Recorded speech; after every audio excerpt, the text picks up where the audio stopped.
Boa noite, pessoal. A gente vai continuar aqui nossas aulas de Sistemas de Comunicação 2, né? A gente teve que fazer essa pausa aí por causa do coronavírus, mas agora a gente está voltando. Hoje aqui no dia 25 de março. Então, a gente tinha parado, vamos dar uma recapitulada aí, a gente estava falando sobre, ia começar a falar sobre compressão, a gente falou um pouquinho sobre os códigos prefixos, né? E aí a gente ia começar a falar sobre como utilizar essa ideia de códigos prefixos para poder efetivamente comprimir dados, né?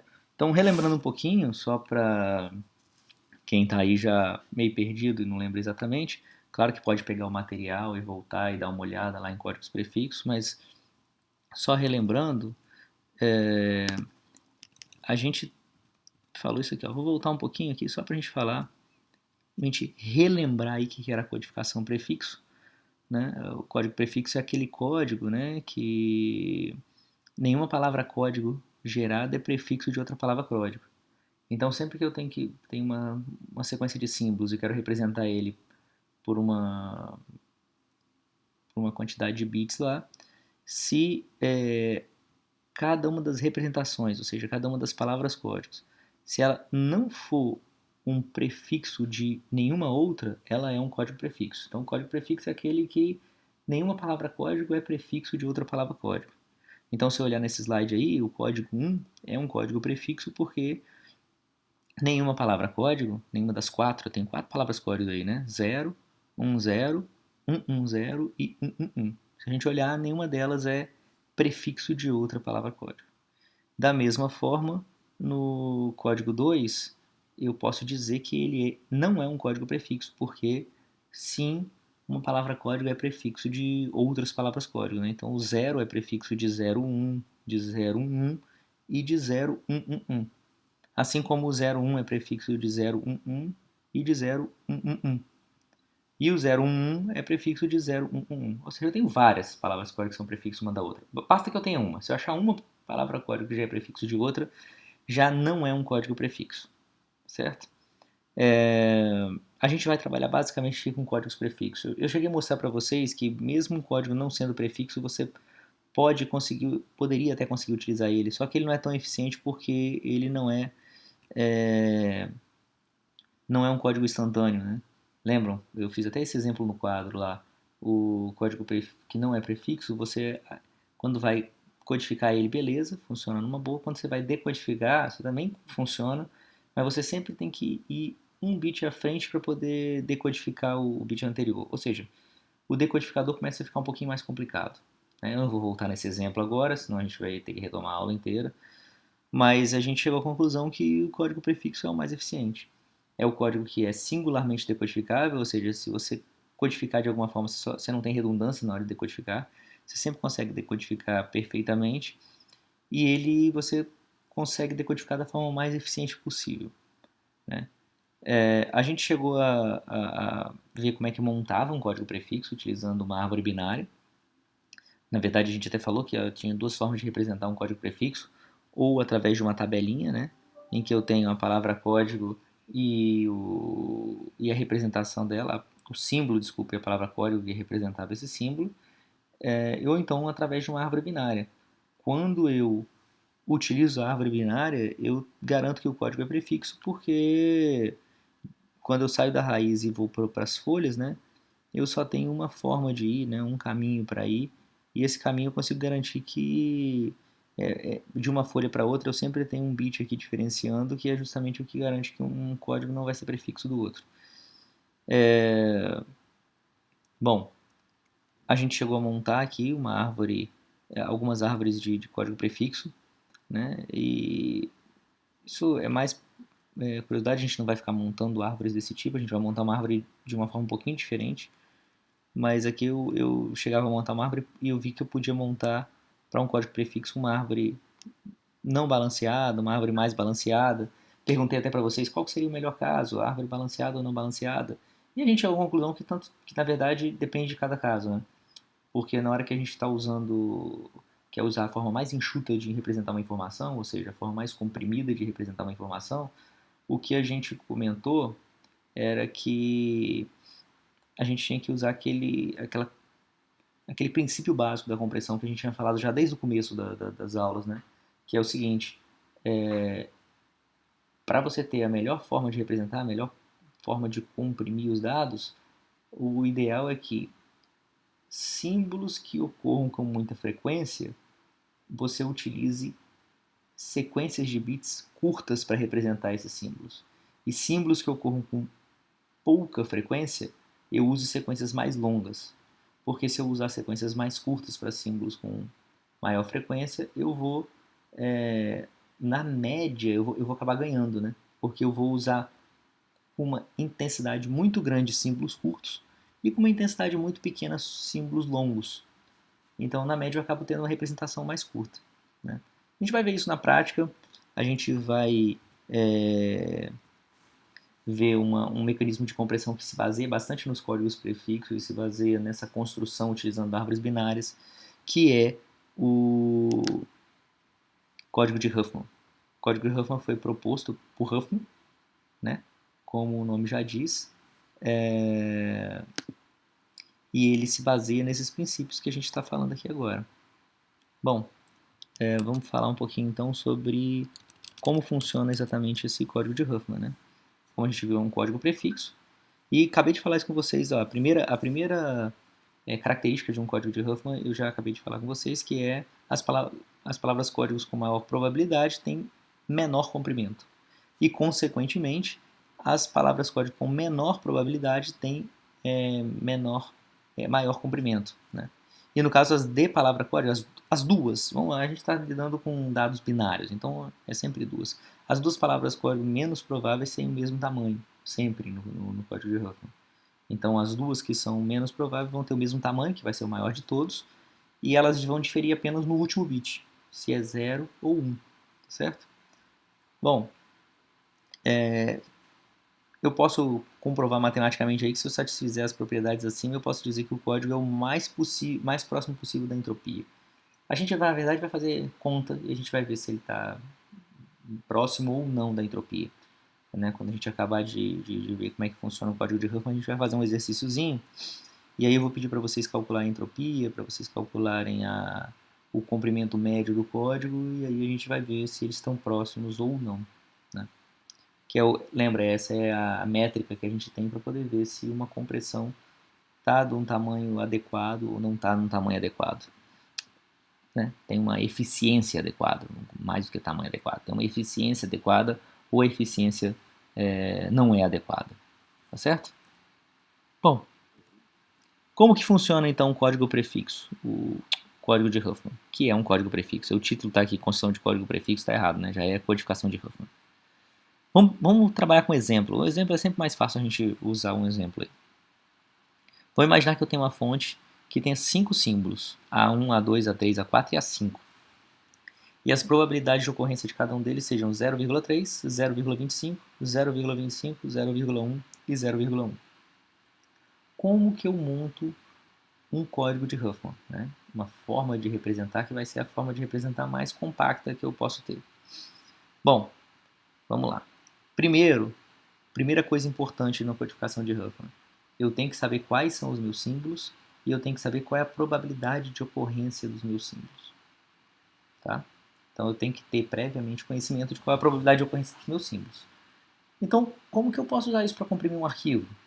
Bom, imagina que eu vou comprimir um arquivo. Né? Se eu tiver um arquivo, eu tenho que inicialmente passar pelo arquivo, ler o arquivo e contabilizar qual é a ocorrência de cada um dos símbolos do arquivo. O que eu posso considerar um símbolo de um arquivo? Eu posso considerar um byte. Né? Uma forma de fazer simples é considerar um byte, ou seja, eu pego o arquivo, leio ele byte a byte. Um byte pode ter valores de 0 a 255. E aí eu monto uma tabelinha. Toda vez que eu correrei o byte 0, eu incremento lá o contador do byte 0. Toda vez que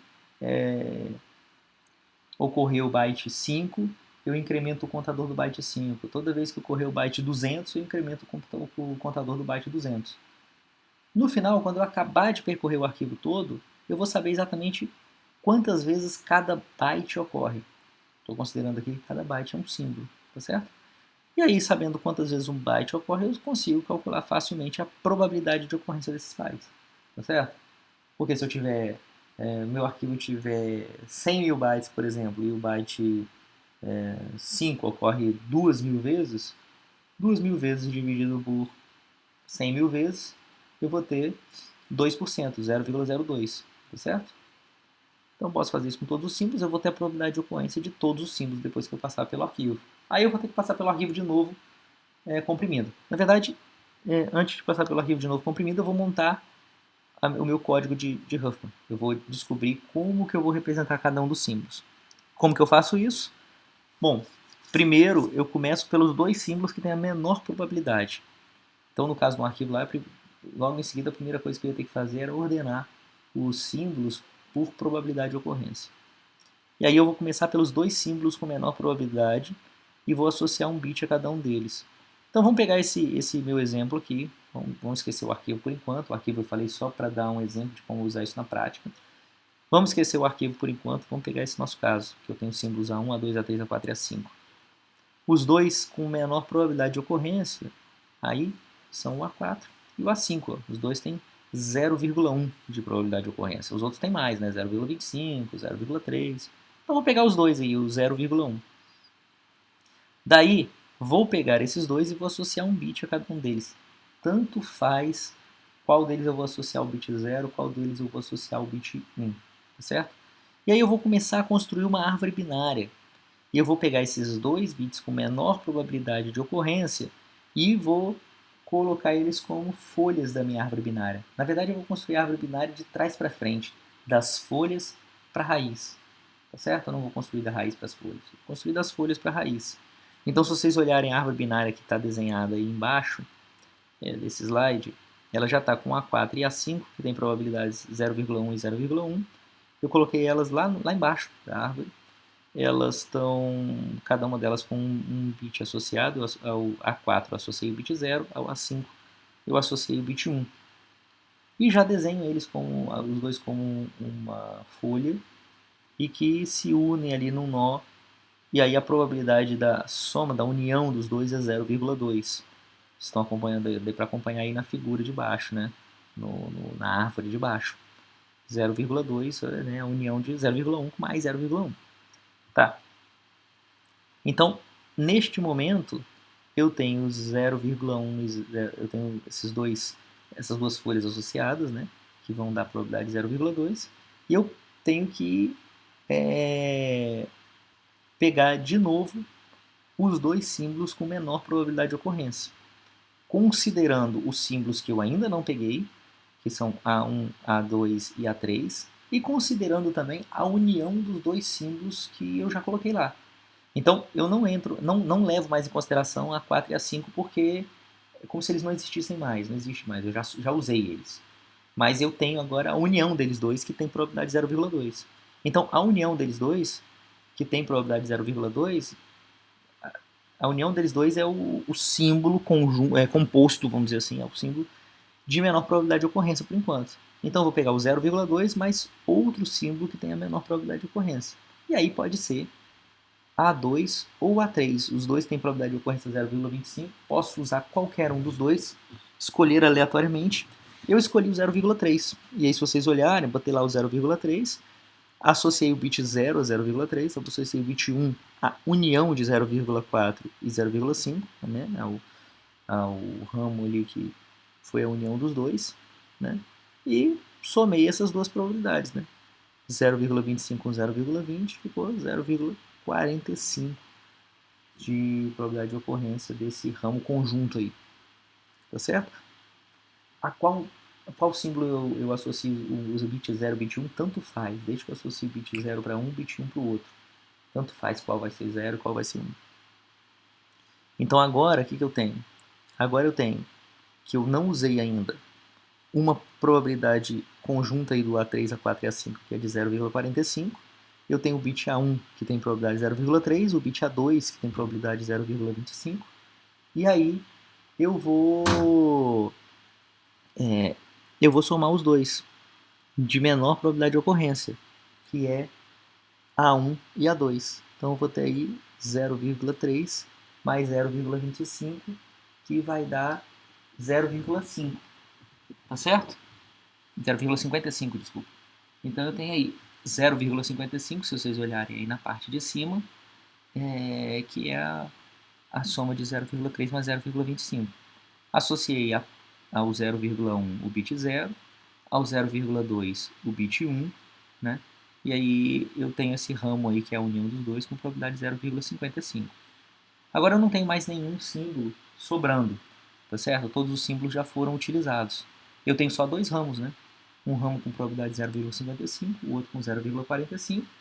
Vou unir os dois, que é só o que falta fazer. No final, a probabilidade da soma dos dois vai dar 1, como tem que ser, né? Toda a soma de todas as probabilidades tem que sempre dar 1, se der diferente de 1 está errado. E aí eu associo ao ramo de cima o bit 0, ao ramo de baixo o bit 1, podia ser ao contrário também, do jeito que eu quiser. E eu tenho minha árvore de probabilidades já montada aí direitinho.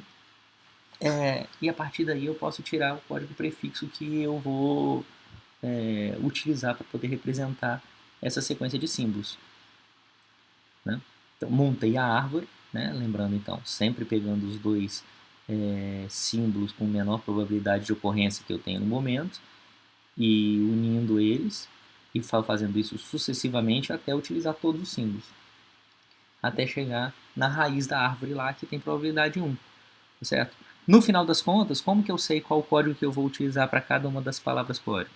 Eu vou agora percorrer de trás para frente, da raiz para os ramos, né? Então, se eu olhar aqui, por exemplo, olhando os bits que eu associei. Então, se eu olhar, por exemplo, o símbolo A1, o símbolo A1, o bit, a representação dele vai ser 0, 0. Tá até errado aí na tabela está escrito só 0, mas não é 0, 0. Se partir da raiz e for para o ramo de cima, né, o ramo superior, você vai ter o bit 0. No ramo superior, de novo, 0 de novo. Então, o símbolo A1 vai ser representado por 0, 0. O símbolo A2, se eu seguir a mesma lógica aí, por 0, 1. O símbolo A3 por 1, 0. O símbolo A4 por 1, que eu estou indo pelo ramo inferior. 1 de novo, indo pelo ramo inferior. E 0, porque eu estou indo pelo ramo superior. E por último, o símbolo A5, em que eu vou para o ramo inferior. 1, ramo inferior de novo 1, ramo inferior de novo 1. Eu vou deixar esse slide aqui um pouquinho para vocês darem uma olhada, darem uma analisada nele, para vocês olharem bem, ver se vocês entenderam. E a gente vai fazer um exemplozinho mais interativo para vocês tirarem melhor, mais conclusões e vocês talvez entenderem melhor, tá certo? E aí a gente depois passa uns exercícios para vocês fazerem desse código de Huffman, beleza? Depois do código de Huffman, depois desses exercíciozinhos, acho que vocês vão entender melhor aí como é que funciona o código de Huffman, tá certo? Vou pausar o vídeo agora, vou parar o vídeo agora aí, vocês deem uma olhada com calma nisso, e vai ter mais um exemplozinho que vai ficar bem legal, acho, de vocês entenderem como é que funciona aqui o código de Huffman. Um exemplo um pouquinho mais interativo, né? Esse slide aqui normalmente eu mostro para vocês, depois eu faço um outro exemplo no quadro, eu vou fazer um outro exemplo no nosso quadro virtual aí, beleza? Um abraço aí para vocês, vamos agora ver o exemplo mais interativo.